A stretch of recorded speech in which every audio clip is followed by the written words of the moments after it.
an open rim, and they would build the fire on the ground. They initially didn't take the fire with them. And the sheep, the duck, and the rooster took off, and they flew about a mile or less, and it set down, and they were fine. The sheep was off eating some hay, and the duck and the rooster were kind of cowering on the other side, but they were all right. So they said, okay, well it's time for humans to fly. Well, the king still wasn't too sure about this, and he was the regulatory authority. But he said, I tell you what, I'll get you some prisoners from the Bastille, and if they live, we shall pardon them, and if they die, it's no big deal. Well, a nobleman in the audience by the name of Jean-Pierre Pilatre de Rosier. Jean-Pierre Pilatre de Rosier said, Your Majesty, we cannot have prisoners be the first humans to fly. That is ignoble. I, Jean-Pierre Pilatre de Rosier, will volunteer to be the first human to fly. Well, luckily he was friends with the queen, and she kind of nudged the king, and he said, all right. He needed another person to balance out the weight, because otherwise it would have been lopsided. So the Marquis d'Arlanz agreed to go with Jean-Pierre Pilatre de Rosier. And they built an even larger balloon and an even smokier fire, and they put rotting meat and old shoes in the fire to get it really sooty.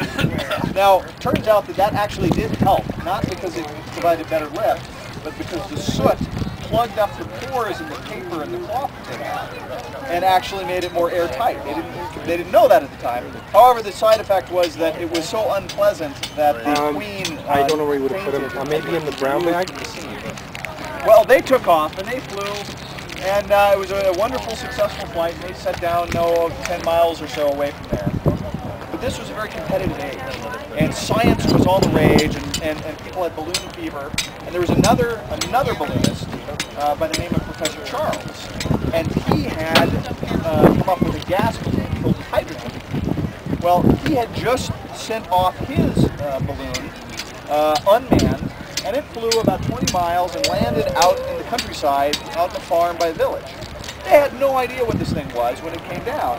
It was worse than the landowner who didn't want us to land on his property today. They thought it was aliens coming down. And so they attacked the balloon with pitchforks and knives and swords, and the tattered shreds were returned to Professor Charles. Well, he was not so sure he wanted to go ballooning if that was the reception he was going to receive. And he thought, what could I do to convince them that I am not an alien, meaning them harm? Why, I'll bring champagne. And clearly, even if they think I'm an alien, at least they'll say, it's got champagne, come on in. So ever since then, balloonists always carry champagne. And we balloonists here in Albuquerque, we use Rouet, which is one of the finest sparkling wines, method champenois, because it's brewed right here by a French family, the Rouet family, and is actually one of the finest sparkling wines in the United States. So, that's what we're going to drink. Now, the modern ballooning really took off in the 60s and 70s, and Albuquerque became a mecca of ballooning. Not in any homeland security sense of mecca, and looking around. It's not what I meant, especially for Osama over there. No.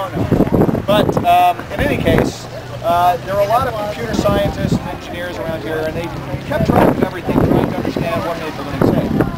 And what they noticed was there was a strong correlation between the crew touching the cork and the next landing being a gentle landing. Now, you all were fortunate to have benefited from a reasonably good cork catch.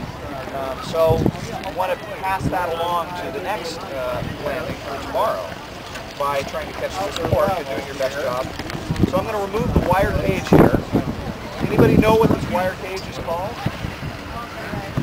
That's a relatively lame guess, but that's closer. It's called the agaff. So just remember that if you ever want to impress your friends with snooty, pardon me, let me remove the agaff. Because they'll be aghast. Yes. So go ahead and stand up. And put them over there. Yeah, let's go over here where it's a little. You gonna get over there, Christopher? Over there? Yeah. And we'll do our best. Oh yes. I'm going to give you a 1, 2, 3. 1, 2, 3. Army wants to sponsor. And incoming. Oh, that's going to be a bad landing. You lost your balloon ride. I'm not flying tomorrow. But, someone else can land those balloons. The little plastic. That's fine, two. No plastic. Okay, your sponsor is Double or nothing. Who's sponsoring? Paul? Nathan? Nathan, are your sponsor? Oh, yeah.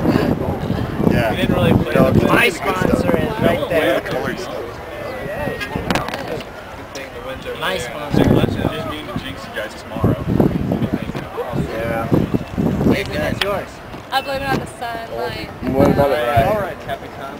Well, you'll just have to redeem yourself in the next phase.